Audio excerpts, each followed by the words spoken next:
Despite the cloudy weather and the drops of rain, you can hear the birds in the background. We know by our shrubs and all of our landscapes that are starting to spring to life, it's almost springtime here in Louisiana.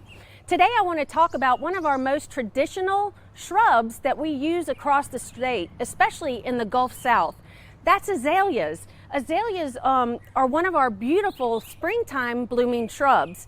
And I wanted to talk about proper pruning practices with azaleas. Now, this is not the time of year that we want to prune. This is actually the time of year when they're going to bloom. You can see here we have a specimen that was a large red formosa azalea that was recently trimmed, and now we've just lost that bloom. So you want to be sure that when you're trimming azaleas or pruning azaleas, that you do it in the spring after they've bloomed and before they've set their new buds for spring next year. It's also a great time to go ahead and fertilize azaleas with an acid fertilizer, one that azaleas, camellias, and hydrangeas, one that's used for those types of plants that are acid loving.